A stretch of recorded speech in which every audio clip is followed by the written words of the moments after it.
পয়গম্বরের একজন সাহাবী আবু হুরায়রা রাদিয়াল্লাহু আনহু বিবরণ দিচ্ছেন, কিয়ামতের ময়দানে সবার আগে 3 ব্যক্তি জাহান্নামে যাবে। সবার আগে জাহান্নামে 3 জন ব্যক্তি যাবে। কেমন 3 ব্যক্তি? যাদেরকে দেখিয়া দুনিয়ার বিবেকওয়ালারা বলবে এরা বিনা হিসাবে জান্নাতি। দুনিয়ার বিবেকবানরা বলবে এরা জান্নাতি বিনা হিসাবে, কিন্তু রসুল বলেন জাহান্নামে যাবে এরা সবার আগে। এর মধ্যে প্রথম ব্যক্তি হলো ইসলামের পতাকা উড্ডীন করনেওয়ালা যোদ্ধা, যুদ্ধের ময়দানে গলা কাটা শহীদ। কিয়ামতের ময়দানে আল্লাহ ডাকবেন আর বলবেন এর শিকল লাগায় জাহান্নামে নিয়ে যাও। দ্বিতীয় হবে আলেম, এই মাওলানা ডাকবে আয়, ফেরেশতা জাহান্নামের শিকল লাগায় জাহান্নামে নাও। তৃতীয় ব্যক্তি হবে মাদ্রাসা মসজিদে দান করনেওয়ালা দানবীরে ডাকবে, টাকাওয়ালা এদিকে। অনেক কথা হবে, মাঝখানে বলার সময় নাই। আল্লাহ বলবে ফেরেশতা এই নাফরমানের শিকল লাগায় জাহান্নামে নাও। কারণের মধ্যে আমি তো মানুষ জানে উপরেরটা, আমি তো ভিতরের খবর জানি। মাওলানা না বললে মেজাজ গরম হয়ে যাইত, পোস্টারের নাম বড় করে না দিলে মেজাজ গরম, আল্লামা না লেখলে দাওয়াত আর হয় না।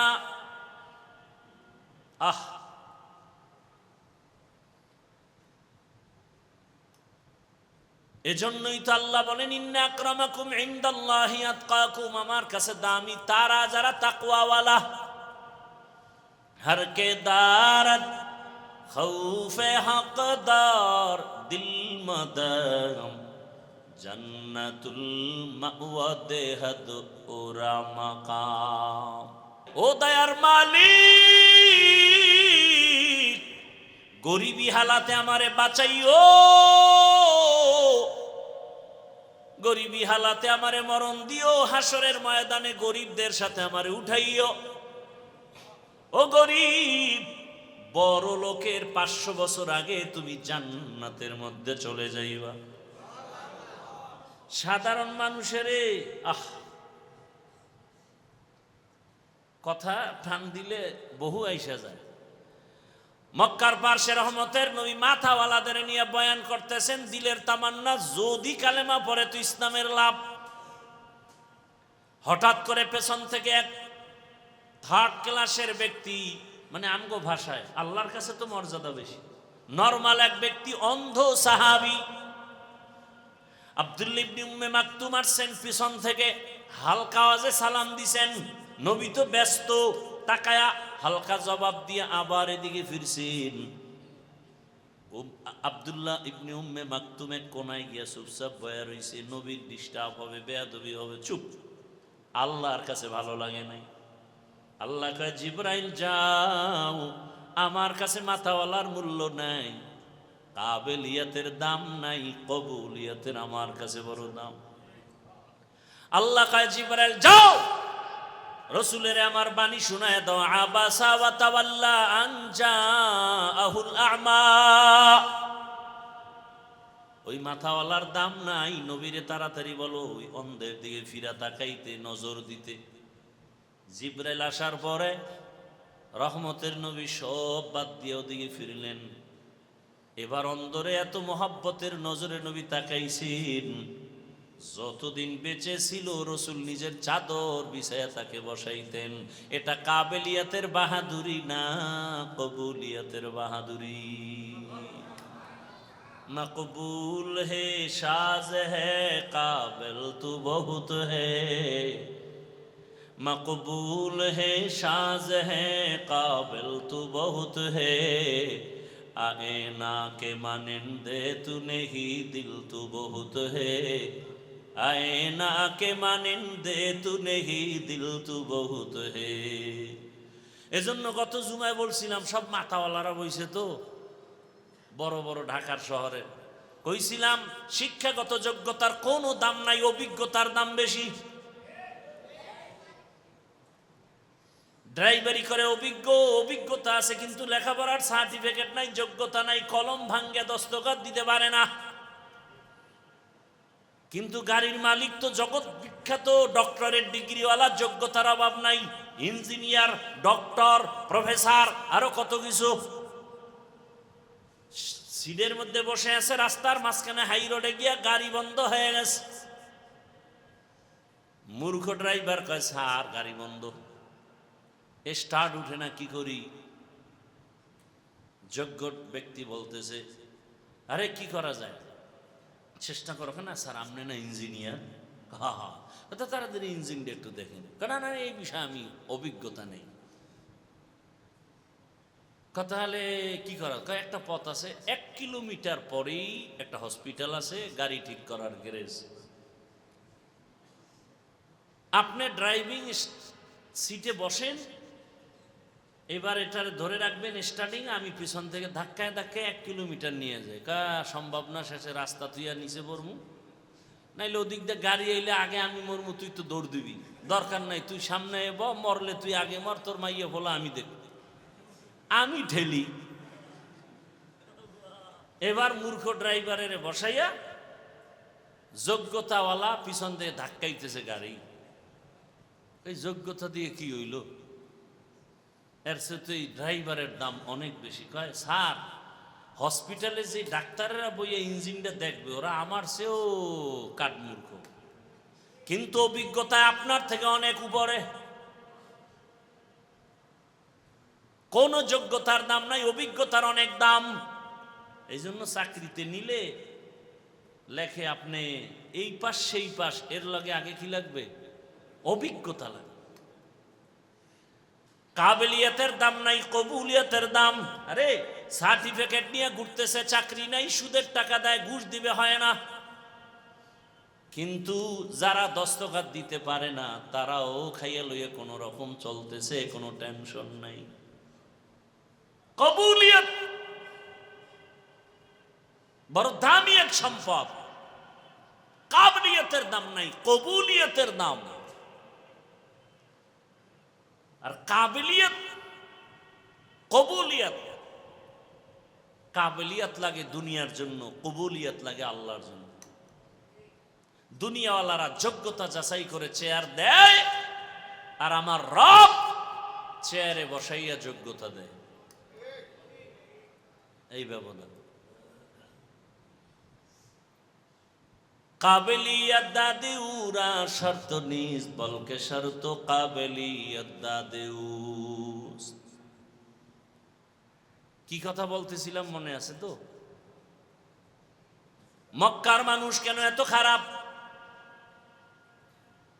আর সেই পরিবেশে আসছে রহমতের নবী। আপনাদের এই এলাকায় যদি কোনো কয়েকজন যুবক আইসা আপনাদের আলেমদের ইমাম সাহেবরে বলে, হুজুর আমগো এলাকার এই অমুক জায়গায় 1 কিলোমিটারের মাঝখানে মদের আড্ডা চলে, জুয়ার আড্ডা চলে, বন্ধ করতে হবে। হুজুরে কি বলবে? যে এই বড় হুজুরে কইবে, তোরা বা আমি একা যাই সাইজ করি, বলবে? যদিও বলে, সব যুবকরা না না না না না না, পরিবেশ নাই, আমনে যাইেন না, আমরা যারা মোটামুটি হালকা ইমানওয়ালা আমরা আগে যাই, যদি পরিবেশ বুঝি আপনারে নেওয়ার মতো, তখন আপনি যাবেন। দুনিয়ার শ্রেষ্ঠ নিকৃষ্ট খারাপ মানুষের পরিবেশে শ্রেষ্ঠ রহমতের নবী, পবিত্র নবীরে আল্লাহ পাঠালেন কেন? কেন বুঝেননি? কেন? এত বড় দামি ঘর, এর পার্শ্বের মানুষগুলো খারাপ কেন? এত বড় চরিত্রহীনের মজলিসে পবিত্র রহমতের নবী আসলেন কেন?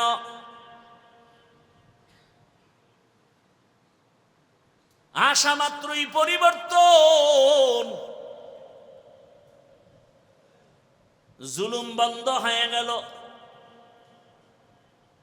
রসুলের আশা নিয়া ইতিহাসবিদদের মাঝে বহু মতভেদ আছে। রবিউল আউয়াল নাকি অন্য মাস নিয়া, তারিখ নিয়া মতভেদ। তবে আমি মূল কয়টা কথা বলে যাই, ভালো করে মনে রাখবেন, পারলে ব্যানার করে টানায় রাখবেন, পেস্টুন করবেন। একটা পেস্টুন করতে 200-300 টাকা লাগবে, করে রাখবেন, লাভ হবে। রবিউল আউয়াল আসলে রহমতের নবীর জন্মের আলোচনা হয়, তাও তারিখ মাস কমতেছে, আলোচনাও কমতেছে, দোকানের মিষ্টিও ঠান্ডা হইতেছে। অথচ রহমতের নবীর আলোচনা তো এক মাসের জন্য না, কিয়ামত পর্যন্ত চলবে, প্রতিদিন চলবে, প্রতি রাত চলবে, প্রতি বয়ানে চলবে, কিয়ামতের ময়দানেও চলবে। রসুল আসার আগেও চলতেছে রহমতের গুণগান, নবীর গুণগান। বেঈমানের মুখেও নবীর গুণগান, মুমিনের জবানেও নবীর গুণগান, আসমানেও নবীর গুণগান, জমিনেও নবীর গুণগান, জঙ্গলের প্রাণীর মাঝেও রসুলের গুণগান, গর্তের পিপিলিকার মাঝেও রসুলের গুণগান। এমন একজন নবী আমার, শুধু রবিউল আউয়ালে আলোচনা চলে, জন্ম মোবারক, আর কোনো খবর নাই। আর ব্যানার টানায় মিলাদুন নবী, তাও শুধু মিলাদুন নবী না, লেখে ঈদে মিলাদুন নবী। আবার বড় করে লেখে সকল ঈদের ঈদ, ঈদে মিলাদুন নবী। বাড়াবাড়ি করার কি দরকার? ইসলাম বাড়াবাড়ি পছন্দ করে না, ইসলাম শান্তি চায়।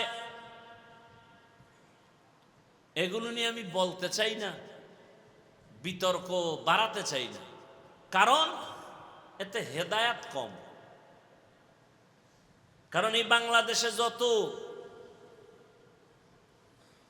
দ্বিমুখী ডিবেট হয়েছে, বহাস হয়েছে, তওবা করে নাই। বাতিলে হাজারবার দুর্বল হইয়াও আমি জিতে গেলাম। এজন্যই বিতর্কিত কথা বলার দ্বারাও ফায়দা নাই, করার দ্বারাও ফায়দা নাই। তবে কয়েকটা মূল কথা আপনারা জীবন মনে রাখবেন। রবিউল আউয়ালে আমরা রসুলের শানের ব্যাপারে কয়েকটা বাক্য ব্যানারে ব্যানারে লেখা দেখতে পাই। রসুলকে যারা সম্মান করেন, এই কথাগুলোকেও সম্মান করতে হবে। রসুলের সম্মানের ব্যানারে একটা বাক্য দেখি মিলাদুন নবী, আর একটা বাক্য দেখি সিরাতুন নবী, আর একটা বাক্য লেখা দেখি দাওয়াতুন নবী, আর একটা বাক্য লেখা দেখি ওয়াফাতুন নবী। এই যে চারটা বাক্য, মিলাদুন নবী অর্থ আমাদের সুপরিচিত নবী, শ্রেষ্ঠ নবীর জন্ম মোবারক। সিরাতুন নবী অর্থ আমাদের সুপরিচিত নবী, শ্রেষ্ঠ নবীর জীবন আদর্শ। দাওয়াতুন নবী অর্থ আমাদের সুপরিচিত নবী, শ্রেষ্ঠ নবীর তাবলীগ দাওয়াত। ওয়াফাতুন নবী অর্থ আমাদের সুপরিচিত নবী, শ্রেষ্ঠ নবীর ইন্তেকাল। এই যে চারটা শব্দ বা বাক্য বললাম, এই চারটা বাক্য আমার রসুলের বেলায় ব্যবহার হয়, আর পৃথিবীর কারো বেলায় ব্যবহার করা জায়েজ নাই। মিলাদুন নবী আমার নবীর সম্মানের বাক্য, সিরাতুন নবী আমার নবীর সম্মানের বাক্য, দাওয়াতুন নবী আমার নবীর সম্মানের বাক্য, ওয়াফাতুন নবী আমার নবীর সম্মানের বাক্য। এই চারটা শব্দকে, চারটা বাক্যকে, রসুলকে যারা সম্মান করবে, এই রসুলের শানের এই বাক্যকেও সম্মান করতে হবে। যদি কেউ কোনো একটা বাক্যকে বাঁকা নজরে দেখে, ওর ঈমান বাঁকা, ওর আমল বাঁকা, ওর জান্নাত বাঁকা, ওর দুনিয়া বাঁকা, ওর আখেরাত বাঁকা, ওর কপাল পোড়া।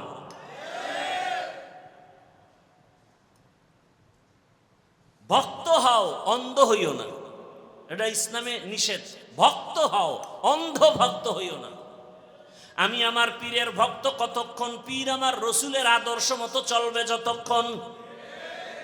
আমি আমার ওস্তাদের ভক্ত কতক্ষণ, আমার ওস্তাদ আমার রসুলের আদর্শ মতো চলবে যতক্ষণ।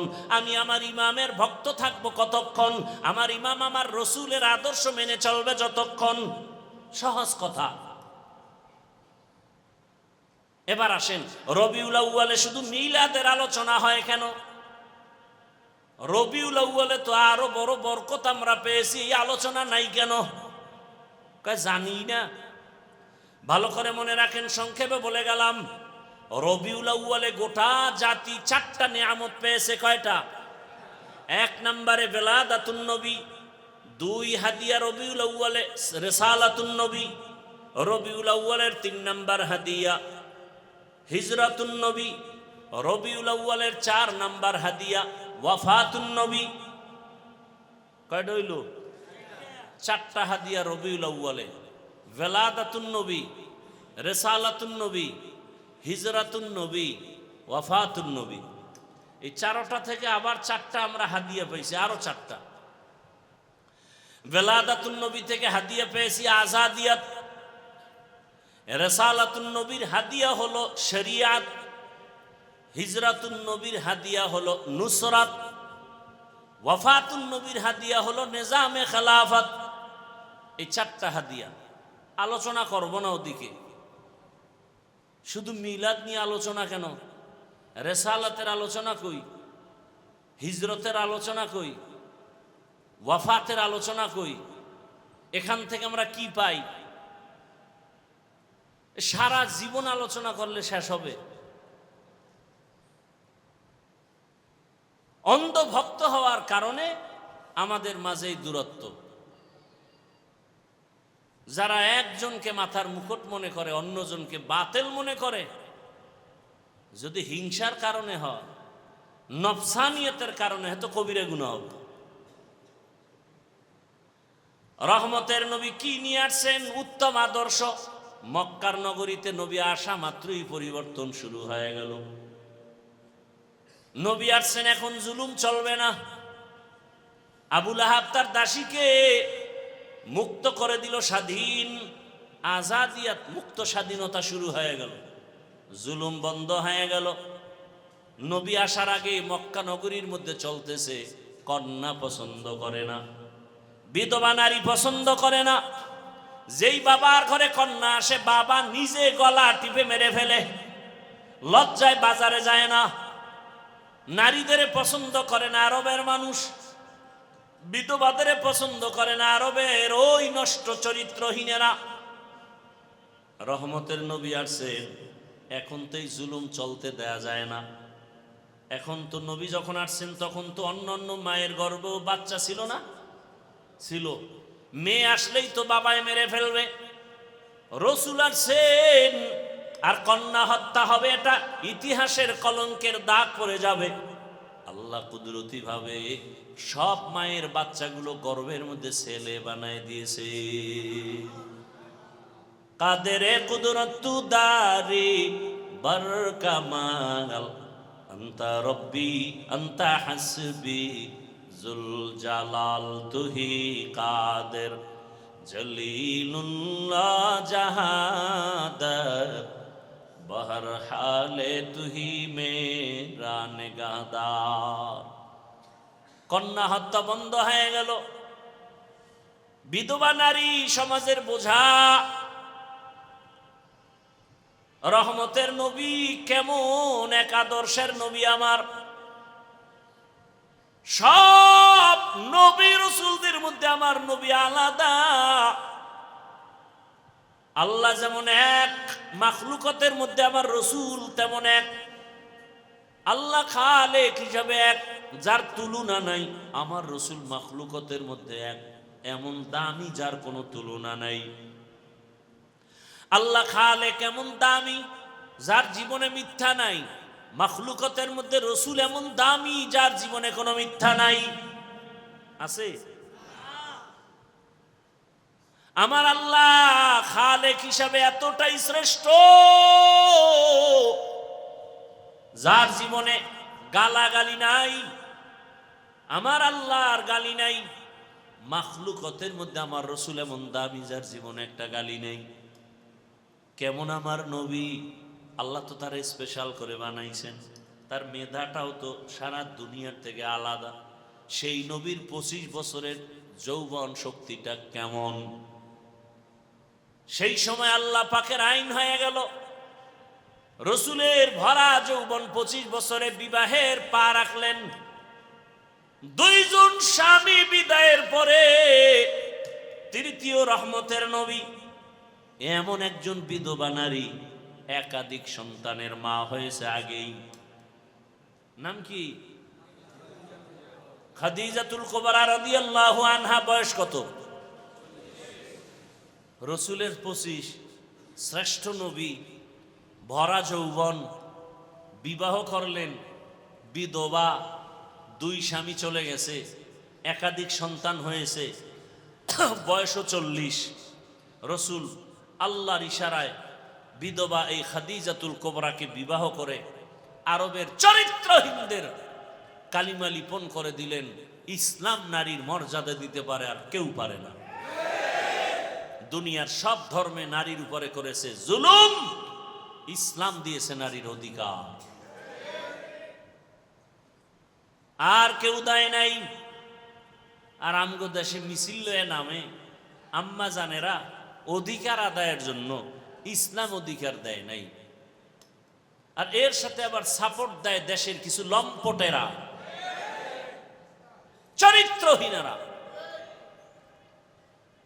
আল্লাহর জাতের কসম, ইসলাম ছাড়া নারীর আর অধিকার সম্মান কেউ দেয়নি, সবাই করেছে জুলুম। এরে আমার পর্দার আড়ালের আম্মা জানেরা, বোনেরা, বয়ান অনেক হয়ে গেল। রবিউল আউয়ালে রাসূল আদর্শ নিয়ে আসলেন উত্তম। আল্লাহর জাতের কসম, ফেনীর মুসলমানেরা ব্যানার টানায়া লাগাও, বাজারে বাজারে লাগাও, 500 টাকা করে ব্যয় করে লাগাও, পুরা ফেনীটারে ব্যানার দিয়া টানাও, পেস্টুন লাগাও, আর বলো দুনিয়ার সকলের আদর্শগুলো নাপাক, একমাত্র মদিনাওয়ালা রসুলের আদর্শই হলো পাক।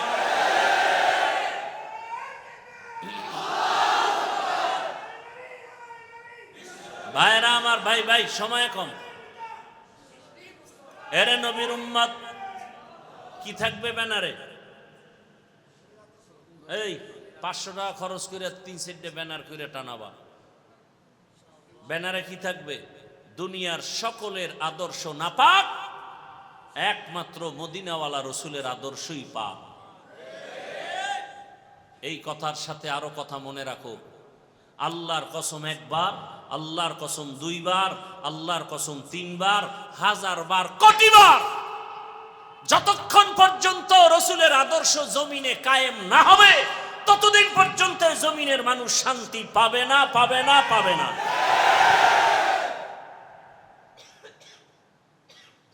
এখন তো লাশ পাও, এমন গজবের দিন আসবে লাশও পাবা না। রসুলের আদর্শ ছাড়া ঘরে শান্তি আসবে না, রসুলের আদর্শ ছাড়া মা বাবা সন্তানের মাঝে শান্তি আসবে না, পরিবারে আসবে না, সমাজে আসবে না, রাষ্ট্রে আসবে না। কসম আল্লাহর, আসে নাই। কি হয়েছে? আওয়ামী লীগ গেছে, শান্তি, আন্দোলন চলতেছে, তো কি স্বাধীন করলা? আন্দোলন চলতেছে, মানুষ মরতেছে, লাশ পাওয়া যাইতেছে, কি আন্দোলন করলা? কি স্বাধীন করলা? সুদ চলতেছে, ঘুষ চলতেছে, নারীরা আন্দোলন করতেছে, আমেরিকা এসে বসতেছে, নারীরা তাদের অধিকার আদায়ের আন্দোলনে নামতেছে, নারী কমিশন গঠন হচ্ছে। কি হলো? ইসলাম ছাড়া, রসুলের আদর্শ ছাড়া এ জমিনে কিয়ামতের আগ মুহূর্ত পর্যন্ত কেউ শান্তি দিতে পারবে না। আরে ভাই, আমি শান্তিতে থাকলে না তোমার শান্তি দিয়ে দেবো? শান্তিতে আছে কি? যত বড় ভিআইপি তত বড় সুদখোর, যত বড় ভিআইপি তত বড় নেশাখোর। আর শান্তি ঠিক আছে? এ মদ পান করে ল্যাংডয়ে বউরে মা কয়, তে শান্তি দিবে কিভাবে বলো? কোন দিকে দৌড়াচ্ছ? পায়খানা তো কম খাইলে না, আর কত খাবা? আর কত? আব্রাহাম লিঙ্কনের আদর্শ, মাও সেতুনের আদর্শ, লেনিনের আদর্শ, কালমার্সের আদর্শ, দুনিয়ার সব আদর্শ না পাক। যদি কেউ প্রমাণ দিতে পারো পাক, আল্লাহর কসম, মসজিদ সাক্ষী, আমি রসুলেরটা বাদ দিয়ে টাকটা নিব।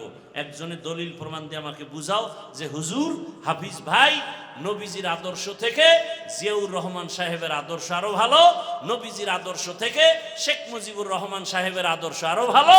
যদি প্রমাণ দিতে পারো, আমি নবীরটা বাদ দিয়ে সেটা নিব। পারবা? কলিজা আছে?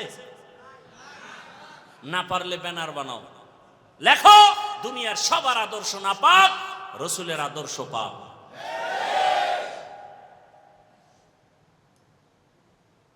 তুমি ইসলামটারে এত কঠিন মনে করো কেন? আমি সহজ বানাইতে চাই। এই যে এতক্ষণ চিল্লাইতেছি, একবারও কিন্তু বলি না এই যুবকেরা আমার মতো টুপিওয়ালা হও, স্কুল কলেজ বাদ দিয়া মাদ্রাসায় যাও, বলছি? একবারও বলি না তাবলিগে যাও, পীরের কাছে যাও। বরং আমি তোমাদের শেষ কথাটা বলে যাই, ভালো করে মনে রাখবা যুবক বাবারা, স্কুল ছাড়বা না, কলেজ ছাড়বা না, চাকরি ছাড়বা না, ব্যবসা ছাড়বা না। দোয়া করে যাই, দোয়া। ও যুবক বাবা, তুমি লেখাপড়া করে ডাক্তার হও, ইঞ্জিনিয়ার হও, প্রফেসর হও, এসপি হও, ডিসি হও, ওসি হও, এমপি মন্ত্রী হও, তবে আমার অনুরোধ তুমি বেয়াদব হইবা না। বেয়াদব যদি হও তো মরার আগে জীবন ধ্বংস হয়ে যাবে, মরবি না, কিন্তু বিছানায় পড়ে পঙ্গু হয়ে যাবি, ধুকে ধুকে মরবি। এখন বলতে পারো হাফিজ ভাই, ডাক্তার হব, ইঞ্জিনিয়ার হব, বেয়াদব হব না, কথার ব্যাখ্যা কি? ব্যাখ্যা হলো 3 জায়গায় বেয়াদবি করবা না, খোদার কসম করলেই মরার আগে গজব নেমে আসবে। 1 নাম্বার জায়গা মা বাবা, বেয়াদবি করলেই জীবন ধ্বংস। 2য় জায়গা শিক্ষক, শিক্ষকের সাথে যদি বেয়াদবি করো আর বরদোয়া তোর কপালে লেগে যায়, লেখাপড়ার জিন্দেগি বরবাদ। 3 নাম্বার জায়গা উলামায়ে কেরাম, মুরব্বী, এদের সাথে যদি বরদোয়া নিয়ে বেয়াদবি করে ফেলো, চরিত্রের জগৎ থেকে তোমার ধ্বংস নেমে আসবে। ডাক্তার হইয়াও শান্তি পাবি না, তাসনিমার ইতিহাস তোর দ্বারা রচিত হবে পুনরায়। আর যদি আদব, মা বাবার দোয়া, শিক্ষকের দোয়া, উলামায়ে কেরামের দোয়া নিয়ে আগাও, ডাক্তার হলেও জীবন সফল, ইঞ্জিনিয়ার হলেও জীবন সফল। মানুষ তোমাকে মাথায় নিয়ে সম্মান করবে, মরে গেলেও দিল খুলে দোয়া করবে। অতএব তুমি ডাক্তার হও, বেয়াদব হইও না, ইঞ্জিনিয়ার হও, বেয়াদব হইও না, প্রফেসর হও, বেয়াদব হইও না, মা বাবার সাথে বেয়াদবি করবা না, শিক্ষকের সাথে বেয়াদবি করবা না, উলামায়ে কেরামের সাথে ইশারা ইঙ্গিতে, কাছে দূরে, প্রত্যক্ষ পরোক্ষভাবে বেয়াদবি করবা না। তাহলে জীবন শেষ। কোনো ডিগ্রি মিগ্রি কামে লাগবে না, কোনো কাজে লাগবে না। চোখের সামনে অনেক কিছু দেখতেছো, বুঝো না কেন? এখনো সময় আছে, তওবা করো, আল্লাহর কাছে বলো, আল্লাহ আমি আদবওয়ালা ডাক্তার হতে চাই, ইঞ্জিনিয়ার হতে চাই, বেয়াদব যেন না হই। লিকুল্লি শাইইন জিনাতুন ফিল ওয়ারা ওয়া জিনাতুল মারই তামামুল আদাবি। আদবওয়ালা জিন্দেগির বড় মূল্য। তুমি চাকরি করো, ব্যবসা করো, ওখানে থেকে জান্নাতের পথটা ওপেন করে নাও।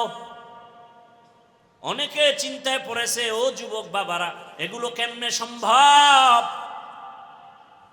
সব ওয়াজ বাদ, এখন যে কথাটা বলবে এটা তোমার জীবনের বড় ওয়াজ। আল্লাহ বিবেক দিছি, বিবেকটাকে জিজ্ঞাসা করো রে যুবক বাবা। তোমার মতো যুবক জীবনে আলিফ বাতাও শিখে নাই, স্কুল কলেজে জেনারেল লাইনে ভরিয়া 5 ওয়াক্ত নামাজ পড়ে, বলো আছে না নাই? তোমার কপালে কার বরদোয়া লাগছে, তুমি কেন পারো না?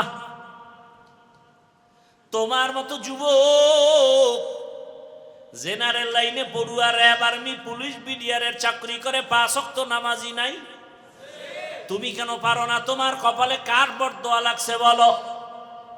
তোমার মতো যুবক চাকরি করে, ব্যবসা করে, ওসি, ডিসি, এসপি, এমপি, মন্ত্রী, 5 ওয়াক্ত নামাজ পড়ে, রাস্তায় গাড়ি চালায়, যুবক নামাজ ছাড়ে না, বলো তুমি কেন পারো না? তোমার মতো জেনারেল লাইনের যুবক আর্মি লাইনে কিছুই জানে না, নদীর মধ্যে মাছ ধরে, কৃষি কাজ করে, শ্রমিকের কাজ করে, নামাজ পড়ে, তুমি কেন পারো না? বুঝ হয়ে গেছে তোমার উপরে, কে না জানি বেজার হয়ে গেছে, কার জানি অভিশাপ লাগছে তোমার কপালে।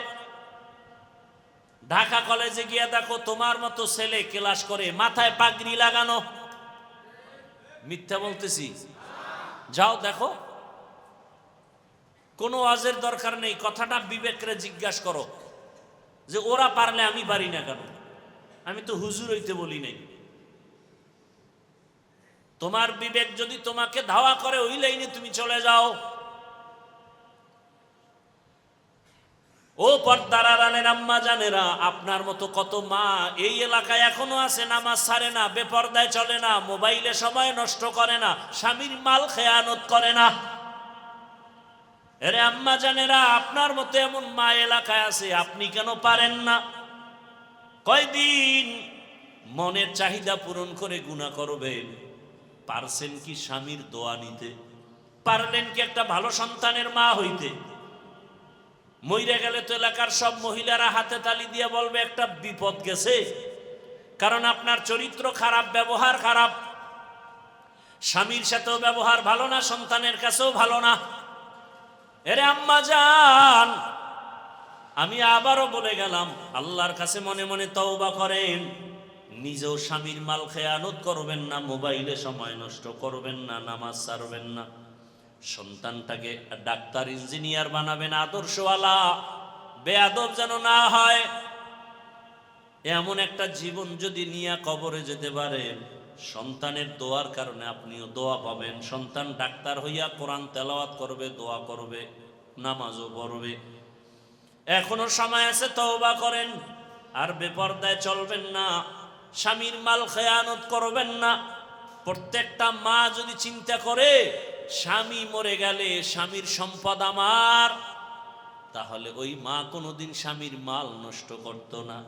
প্রত্যেকটা যুবক ছেলে যদি চিন্তা করত বাবায় মরে গেলে বাবার সম্পদ আমার, তাহলে কোনো সন্তান বাবার টাকা পয়সা চুরি করে গুনার কাজে ব্যয় করতে পারত না। কত যুবক বাবার টাকা, মায়ের টাকা চুরি করে গুনার কাজে ব্যয় করে। সারা রাত মোবাইল, জেনা চলে ঘরে ঘরে, জেনা, চোখের জেনা, হাতের জেনা, অন্তরের জেনা। জীবনে সফলতার জন্য দুই পুঁজি লাগবে। কয় পুঁজি? দুই পুঁজি। একটা হলো সুন্দর চরিত্র, আর একটা হলো সুস্থতা। সুস্থতা না থাকলে চরিত্র ভালো, অসুস্থ কাজ হবে না। সুস্থ চরিত্র খারাপ, তোমার কেউ দাম দিবে না। আর এই সুস্থতা ঠিক রাখার জন্য পৃথিবীতে একমাত্র ফ্রি মহা এক ঔষধের নাম রাতের ঘুম। আর সেই রাতের ঘুম নষ্ট করেছো মোবাইলে গুনাহ করার দ্বারা। তোমার চোখের পাওয়ার, হার্ট দুর্বল, খবর নাই, মাথা ব্যথা বেড়ে যাচ্ছে, খবর নাই। এখনো সময় আছে, তওবা করো। আর নামাজ ছাড়বা না, বেপরদায় চলবা না, মা বাবার সাথে বেয়াদবি করবা না, শিক্ষকের দোয়া নিয়া, ওলামায়ে কেরামের পরামর্শ দোয়া নিয়া, নবীজির আদর্শ মেনে চলবা।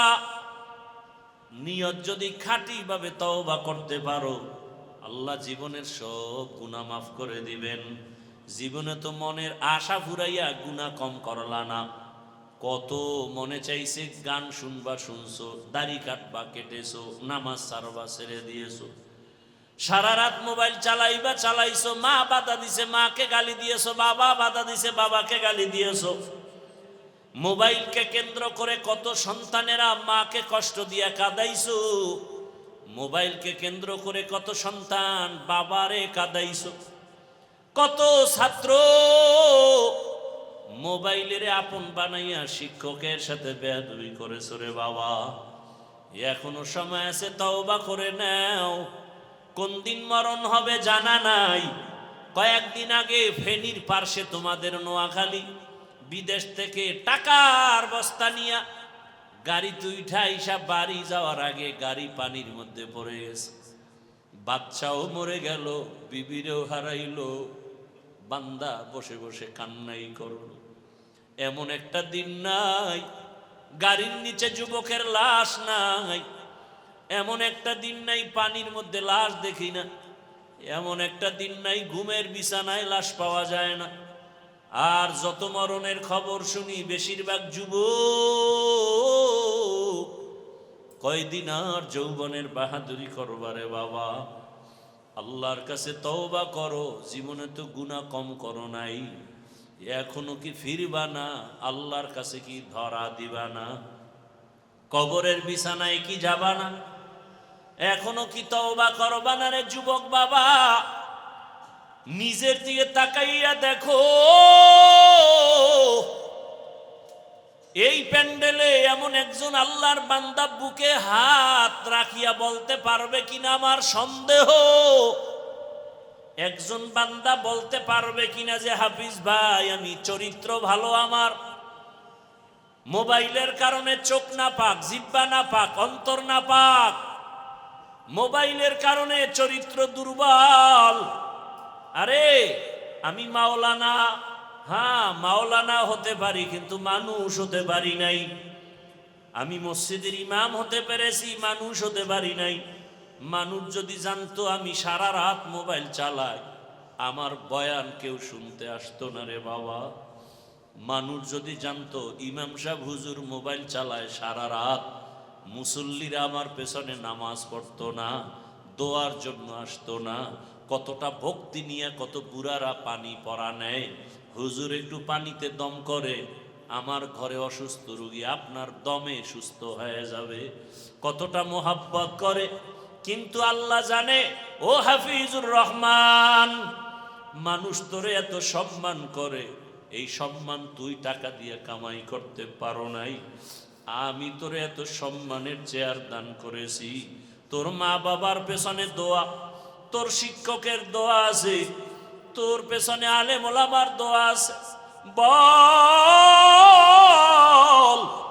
তোর মা বাবা যে তোরে দোয়া কইরা সম্মানের জায়গায় বসাইছে, মা বাবারে কি দিছো, শিক্ষকেরে কি দিছো, ওলামায়ে কেরামেরে কি দিছো? আমি আল্লাহ যে তোরে এত নিয়ামত দান করছি, বল আমারে কি দিছো? বরং তোর মায়ও জানে না, বাবাও জানে না, আলেমরাও জানে না, আমি আল্লাহ জানি তুই সারা রাত ঘরের দরজা লাগায় কি করেছো। আমি আল্লাহ জানি তোরে মানুষ মাওলানা বলে, আমি জানি তোর গুনার কারণে হাতটা না পাক, আমি জানি গুনার কারণে তোর জবানটা না পাক, তোর অন্তর না পাক। যদি তোর মা বাবায় জানতো তুই মোবাইলে গুনাহ দেখো, তোর মা বাবায় ঘর থেকে নামায় দিত। ওরে আলেম ওলামারা যদি জানতো তুই সারা রাত মোবাইলে গুনাহ দেখো, তোরে কেউ চেয়ারে বসতে দিত না। আমি আল্লাহ জানার পরেও কেন তোর সম্মানের চেয়ার থেকে ফালাইয়া দেই নাই? কারণ আমি আল্লাহ বড় আদর করে বানাইছি। আমি আল্লাহ চাই না তুই জাহান্নামের আগুনে জ্বলবি, আমি আল্লাহ চাই তুই তওবার দরজায় আয়। আমি আল্লাহ তোরে ডাকতেছি বান্দা আয়। ওরে তুই শয়তানের ধোকায় গুনাহ করে ফেলেছো, তওবা কর। নিজেরে বড় মনে করিস না, অহংকারী দূর কর, হিংসা দূর কর, হাসাদ দূর কর, রিয়া দূর কর। মাথাটা নত কইরা আমারে ডাক দিয়া বল, মালিক আমার মতো গুনাহগার কেউ নাই, আমার মতো জাহান্নামী কেউ নাই। ও আল্লাহ, গুনার কারণে তুমি বেজার হইও না, গুনার কারণে তুমি সম্মানের জায়গা থেকে ফালাইয়া দিও না। ও আমার যুবক বাবারা, মা বোনেরা, বৃদ্ধ বাবাজিরা, ছাত্র বাবারা, মনেরে বুঝাও কোন দিন কোন কথা বলিয়া মা বাবারে কষ্ট দিয়া কাঁদাইছো, কোন কথা দিয়া শিক্ষকের সাথে বেয়াদবি করেছো রে বাবা। সময় পাইলে গোপনে যাইয়া ক্ষমা চাইও। মা বাবার কলিজায় ব্যথা দিয়া জীবনটা তোমার সফল হবে না রে ছাত্র ভাই। ও সন্তানেরা, শিক্ষকের কষ্ট দিয়া জীবন সফল হবে না, আলেম ওলামারে কষ্ট দিলে তোমার জীবনে সফলতা আসবে না। পায়ে হাত রেখে বলি, তওবা করো। মরিয়া গেল আর নামাজ ছাড়বা না, দাড়ি কাটবা না, বেপরদায় চলবা না। মা বাবার দোয়া, শিক্ষকের দোয়া, উলামায়ে কেরামের দোয়া নিয়া নবীজির সুন্নাত অনুযায়ী জীবনটাকে চালাইবা। আল্লাহর কাছে খাঁটি অন্তরে তওবা করো। আরে কত মানুষ কবরের চিন্তা গুনার কথা মনে করে মাথা নত করে কান্নার বাহানায় আছে, অথচ তোমার অন্তরে একটু দাগও লাগে না, ধাক্কাও লাগে না। আসলে গুনাহ করতে করতে করতে করতে তোর কলবটা পাথরের চেয়েও নষ্ট হয়ে গেছে, তোর অন্তরটা পাথর থেকেও শক্ত। এই কলবের নরম বানাইতে বুঝি জাহান্নামের আগুন দরকার। ওরে ডানে বামে তাকায় দেখ, তোর মতো কত গুনাহগারের চোখে পানি। তোমার চোখে কেন পানি নাই? গুনার কারণে আল্লাহ বুঝি বেজার হয়ে গেছে। এখনো চেষ্টা করো, কান্নার চেষ্টা করো। কান্নাওয়ালারে পাশে পাইলে হাত বাড়াইয়া দোয়া নাও। ও কান্নাওয়ালা ভাই, আপনার কপাল ভালো, আমার কপাল বড় খারাপ। আপনার চোখে পানি বড় নেয়ামত, আমার চোখে পানি নাই। দুনিয়ার ঘরে আগুন লাগলে পানি ছাড়া ঠান্ডা করা যায় না, জাহান্নামের আগুন চোখের পানি ছাড়া ঠান্ডা হবে না। ও যুবক বাবারা, জীবনে তো গুনাহ কম করলা না, মনের আবেগ মিটাইয়া তো কত গুনাহ করলা। এখনো কি ফিরবা না? এখনো কি তওবা করবা না? আরে হায়াতের বাকি কত বল। কালকে এমন সময়ে তো ঘোষণা হয়ে যাবে তুই দুনিয়ায় নাই। ওরে মা কাঁদবে আর বলবে আবার কি মা বলিয়া ডাকবে। তোর বাবায় যাবে ইমাম সাহেব আসেন জানাজা পড়াইয়া দেন, আমার কলিজার সন্তানটা মরিয়া গেছে। কেউ যাবে বাজারে কাফন কেনার জন্য, কেউ যাবে বলবে যা তাড়াতাড়ি বাঁশবাগানে কবর খনন কর। গায়ের জামাটা বেলেট দিয়া কেটে কেটে রেখে দিবে রে বাবা। গোসল করানোর জন্য কেউ গরম পানি করতে যাবে, গোসল করাইয়া কাফনের প্যাকেটে ঢুকাইয়া মসজিদের খাটিয়ে উঠাইয়া যখন জানাজার প্যান্ডেলে নিবে, জানালা দিয়া আম্মু জান কাঁদবে আর বলবে আমার বাবারে কই দাও, আমার বাবারে শেষবারের মতো একটু দেখাইয়া দাও, আমার বাবার চেহারাটা দেখি, আর জীবনে বুঝি দেখা হবে না। আমারে আম্মু বলিয়া কে ডাকবে? ও যুবক, পাও দুইটা ধরিয়াও বলি মায়ের কাঁদাইস না রে যুবক, বাবারে কষ্ট দিস না, শিক্ষকের কাঁদাইস না রে যুবক। তওবা করো, চোখের পানি সারিয়া তওবা করো, আর জীবনটা গেল গুনাহ করবা না, মোবাইলের দ্বারা গুনাহ করবা না। ও আল্লাহ, আমাদের খালি ফিরাইয়া দিয়েন না, তওবাওয়ালা জীবন দান করেন, তওবার উপরে মজবুত হইয়া চলার মতো ব্যবস্থা করেন। আমিন। আলহামদুলিল্লাহি রাব্বিল আলামিন, والصلاة والسلام على سيد الأنبياء والمرسلين وعلى آله وأصحابه أجمعين। আল্লাহর মোহাব্বতে ডাকো ইয়া আরহামার রাহিমিন, ইয়া আরহামার